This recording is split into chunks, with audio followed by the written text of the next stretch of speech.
Coucou et bienvenue dans Tarot et Spiritualité, le podcast pour développer ton intuition et avancer sur ton chemin de vie grâce au tarot et à la spiritualité. Je m'appelle Julie, je suis praticienne énergéticienne et je fais également de la guidance. J'utilise différents outils pour t'aider à aller mieux à partir de mes guidances et de mes expériences. Ce qui me passionne dans le tarot de Marseille, c'est l'infini de combinaisons qu'on peut faire avec un simple jeu de cartes. Bienvenue dans cet épisode numéro 6 où j'avais envie de vous parler de l'arcane 8, l'arcane de la justice. Alors, je ne vais pas du tout prendre les arcanes majeurs dans l'ordre qui est proposé par le jeu parce que j'aime bien les associer à des moments de vie et j'ai l'impression qu'en ce moment, je travaille énormément avec l'arcane 8 qui est la justice et j'aimerais vous faire profiter de mes ressentis qui sont sur le moment et cette envie de travail avec cette carte. La justice, un rapport de force. La plus grande différence entre un jeu type Rider-Waite et le tarot de Marseille, elle se situe ici, entre la carte 8 et la carte 11. La justice et la force. Je vais prêcher pour ma paroisse. Je préfère la convention du tarot de Marseille. Mais l'inversion dans le Rider-Waite n'est pas complètement zinzin non plus. Parce qu'en réalité, ces deux cartes parlent de la même chose, un rapport de force. Et une recherche d'équilibre. Simplement, pas au même endroit. Avec la justice, on est face à nous-mêmes. Il y a ce regard frontal. C'est l'une des rares cartes qui nous regarde vraiment de face. Ce n'est pas juste un regard qui nous regarde, il nous traverse. Et déjà là, il se passe quelque chose. Parce que ce regard crée une circulation d'énergie. Comme un 8 finalement. Le 8, en chiffre arabe, c'est deux boucles qui se croisent à l'infini, faisant circuler une énergie, qui passe, qui revient, qui transforme. Et on peut presque visualiser cette énergie circuler entre nous et la carte. Alors qu'avec la force, même si ce symbole de l'infini revient sur le chapeau du personnage, on observe deux présences, deux forces, deux entités sur la carte. Et là, on est dans le 11, un 1 qui fait face à un autre 1.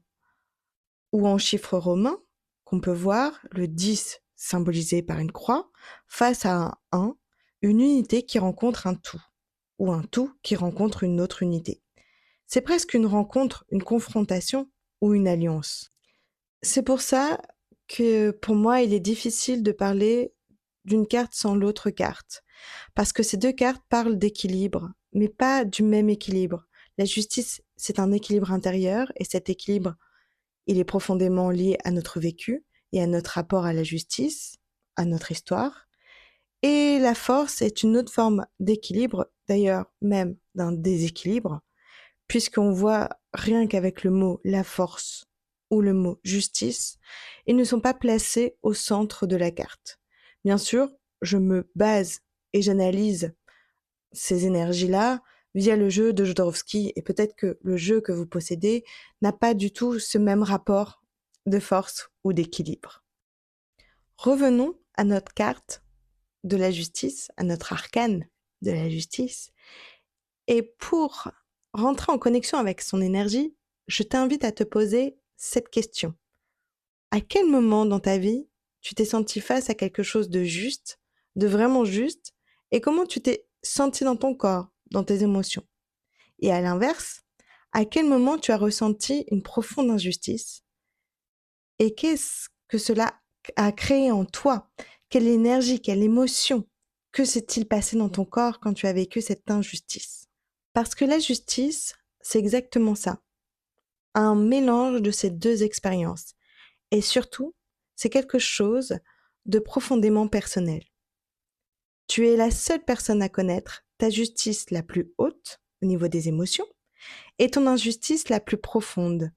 Et tous tes choix vont se construire à partir de ça. Pour illustrer mon propos, je vais te donner un exemple très concret, très manichéen aussi, pour que tu puisses comprendre où je veux en venir avec cette notion de justice et d'injustice. Prenons un exemple, si enfant, on t'a appris à te taire, à te sacrifier, à ne pas prendre ta place, alors tu vas intégrer une forme d'injustice comme étant normale, comme étant juste. Et ça va créer un déséquilibre plus tard. À l'inverse, si tu as grandi avec tout, sans limite, alors pour toi, ce qui est juste, ce sera d'avoir tout. Et dans les deux cas, le rapport à l'autre disparaît. Parce que la justice, elle ne regarde pas l'autre, elle te regarde toi. Elle te pose une seule question, qui es-tu dans ton équilibre? Et peut-être que cette carte vient nous inviter à remettre en question notre définition de la justice. Pas celle des autres, la nôtre. Est-ce que je suis injuste envers moi-même, dans un sens ou dans l'autre? Passons maintenant du côté de la symbolique de la carte. On peut relever plusieurs éléments. Et certains éléments, certains symboles vont plus ou moins te parler à l'instant T et peut-être que tu vas relever des symboles plus tard dans ta pratique.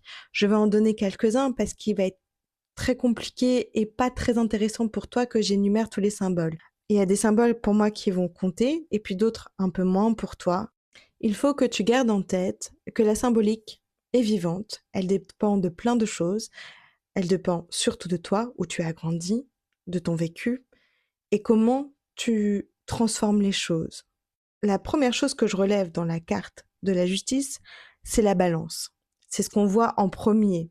La balance, la justice, le jugement, mais attention, équilibre ne veut pas dire perfection et surtout ne veut pas dire symétrie. La balance est légèrement déséquilibrée et elle est influencée par le corps du personnage. Le coude, le genou, rien n'est figé, tout est vivant. Et ça, c'est important parce que dans la nature, rien n'est parfaitement symétrique. Donc, peut-être que la justice n'est pas une justice parfaite, mais une justice organique, une justice vivante.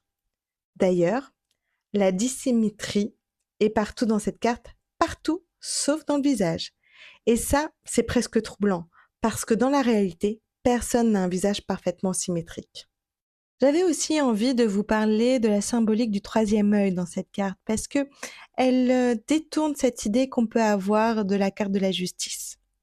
Au niveau de la couronne, il y a comme un point central. On pourrait y voir un œil, le troisième œil par exemple. Et ça vient casser l'image froide qu'on peut avoir de la justice. Parce qu'ici, il y a de l'intuition, peut-être beaucoup d'intuition, et peut-être que l'intuition est plus forte que la logique. Et je trouve que ça casse le code de la justice. Il y a un autre symbole dont je vais parler lors de cet épisode, c'est la corde. C'est un détail très particulier qu'on peut voir comme un collier.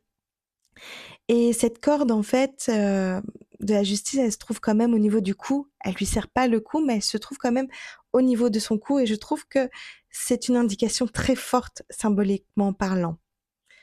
Et cette corde, elle me fait penser à la carte 12 du pendu. Alors oui, le pendu est suspendu par les pieds, mais il y a quelque chose de commun, comme s'il partageait la même corde, parce que au niveau symbolique, mais au niveau aussi graphiquement, elles sont dessinées de la même façon. Et là, petite parenthèse, parce que je suis dans le domaine de la créativité et de l'artisanat, je me demande s'ils n'ont pas eu le même fournisseur. Ça me fait rire. C'est le détail qui me fait rire et c'est important aussi que vous preniez les cartes du tarot comme un jeu, parce qu'à la base, c'est un jeu de cartes. Mais plus sérieusement, on retrouve cette corde ailleurs, dans le diable, dans le soleil. Et ce sont des cartes qui nous regardent de face. Je n'ai pas encore de conclusion à faire avec ce lien entre les cordes, le fait d'être attaché par le cou, et le fait qu'il y ait des visages dans ces cartes qui nous regardent de face. Peut-être que ce sera un sujet que j'aurai envie de développer dans un autre épisode. Comme je vous ai dit au tout début, la justice dans le tarot de Marseille est représentée par le 8, un chiffre pair, une énergie féminine, pas féminine dans le genre, mais dans l'énergie, une énergie d'intériorité, on observe, on analyse, on ressent, on n'agit pas encore, même si c'est lourd, même si cela pèse, on est dans une prise de conscience, peut-être même dans un moment où on baisse les armes ou les armures. Dans une lecture symbolique de façon à la Jodorowsky, on trouve que tout ce qui vient par la gauche est la réception et ce qui vient par la droite est l'action. Je vais regarder la carte pas comme en miroir, mais plutôt comme quelqu'un qui observe la carte. Et si on voit bien ce qui se situe à gauche de la carte, on voit cette épée. Et ce qui se trouve à droite, on voit la balance. La justice reçoit par l'épée. Comme on l'a vu dans les arcanes mineures, l'énergie de l'épée est en lien avec le mental, les idées, la parole, et elle transforme avec la balance. Elle rééquilibre les pensées. Mais en même temps, il y a cette corde au cou qui vient au niveau de la gorge, au niveau du chakra de la gorge, comme si quelque chose l'empêchait de dire, de sortir par la parole ce qu'elle sait. Et puis, je trouve comme elle est assise, elle ne bouge pas, elle ne passe pas à l'action. Elle est là, dans un espace entre la réception et la transformation. Je vous ai fait tout un discours autour de la justice et maintenant passons au concret, puisque la justice, elle aime bien quand c'est concret malgré tout. Dans un tirage, comment interpréter cette carte-là de justice? Si vous avez un tirage par oui ou par non, ce qui est très rare dans le tarot, souvent c'est des questions ouvertes, mais il peut arriver de se dire tiens, est-ce que c'est plutôt positif ou négatif? Eh bien, j'ai envie de dire que cette carte, dans ma convention, c'est un peut-être ou pas encore, qui a encore besoin de réflexion avant qu'une décision soit prise. Dans ma pratique, du coup, c'est une carte neutre et j'ai besoin de la recouvrir pour savoir dans quel sens va aller la réponse. La justice invite à se poser la question de poser ses limites, de reprendre sa place, de clarifier une situation.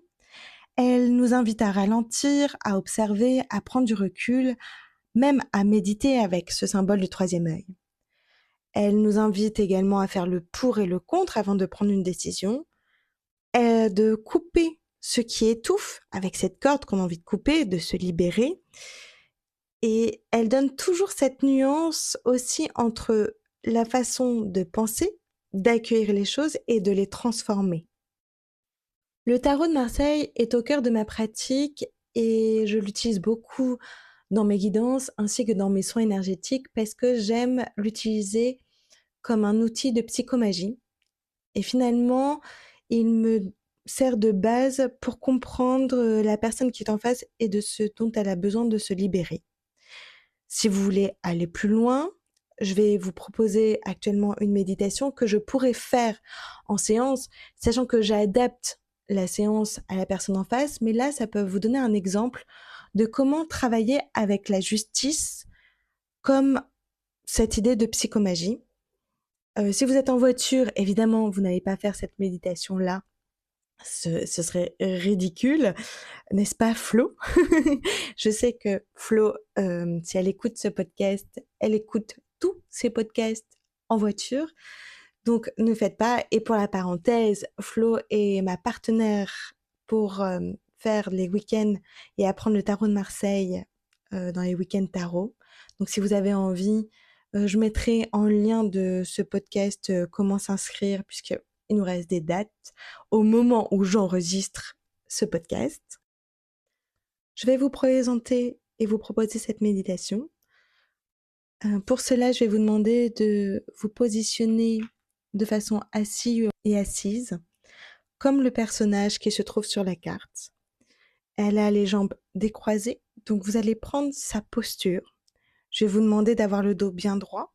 Vous pouvez visualiser ou même mimer si vous avez des problèmes de visualisation. N'hésitez pas à travailler avec votre corps et vous pouvez mettre votre main droite à hauteur de votre bassin et visualiser que vous tenez une épée et ressentir le poids de cette épée. Et dans votre main gauche, je vais vous demander de lever la main environ à votre poitrine et de tenir une balance. Vous allez essayer aussi, peut-être en laissant votre pied au sol, mais en levant votre talon, de bouger votre genou gauche comme si vous voulez faire basculer cette balance.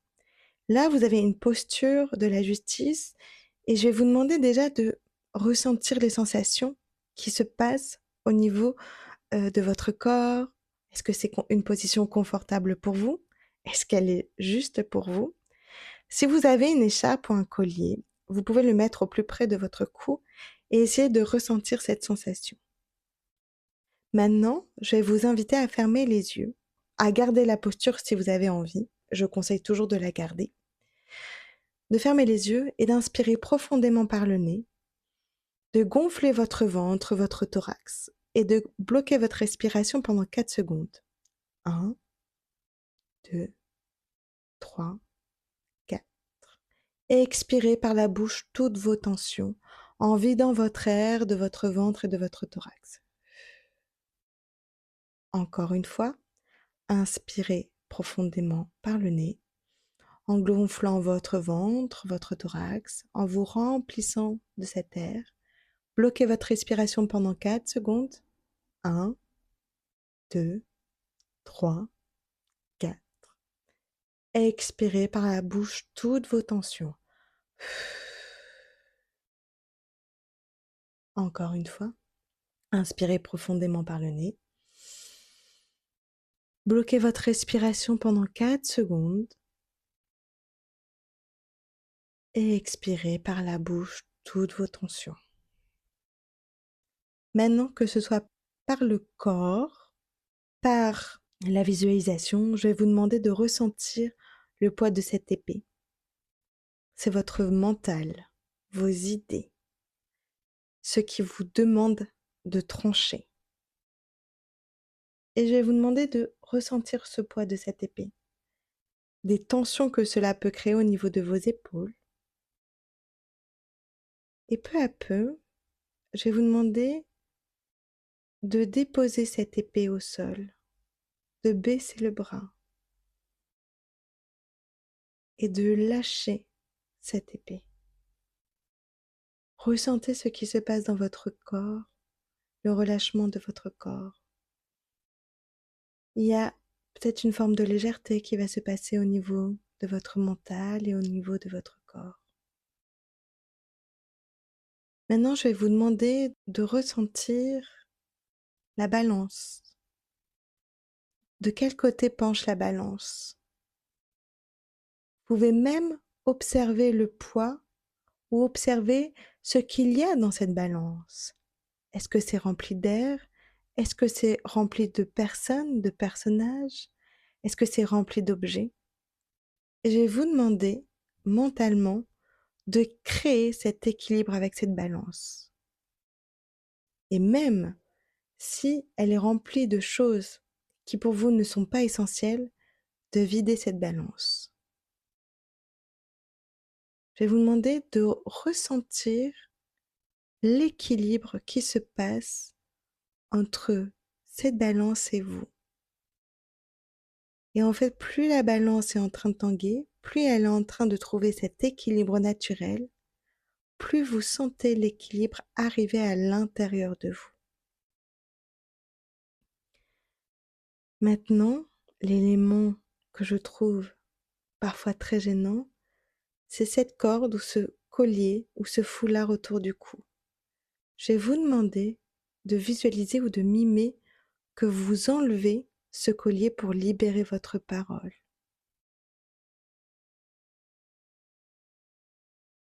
Et vous allez ressentir comme une libération. Vous allez inspirer profondément par le nez et à l'expire, vous allez ressentir ce cou qui est complètement libre, à l'air nu. La parole se libère et comme vous avez travaillé votre équilibre et baissé les armes avant, elle ne peut pas être tranchante. Elle peut juste, et avec cette justice, apporter de l'équilibre dans votre vie. Et une fois que l'équilibre est arrivé et que vous êtes équilibré avec votre parole, vous pouvez vous reconnecter à votre intuition et parler avec ce troisième œil. Et vous allez sentir que les choses vont venir naturellement et elles seront justes pour vous. Je vais vous laisser quelques instants avec cette connexion. Et quand vous êtes prêt, vous allez inspirer profondément par le nez et expirer à nouveau par la bouche en rouvrant les yeux. J'espère que cette méditation et cet exercice vous a plu. En conclusion, par rapport à cette carte, à cette justice, la justice ne te demande pas d'être parfait ou parfaite. Elle ne te demande même pas d'être juste. Elle te demande quelque chose de beaucoup plus subtil. Elle te demande d'être profondément honnête avec toi-même. Si cet épisode t'a plu, n'hésite pas à le partager et à me faire tes retours. Tu peux également retrouver mon univers sur ma page Instagram Itzara Arte et sur tous mes réseaux finalement. Si tu as envie d'aller plus loin, bienvenue dans la retraite tarot d'un week-end qui sera avec mon ami Flo et c'est un moment de partage incroyable.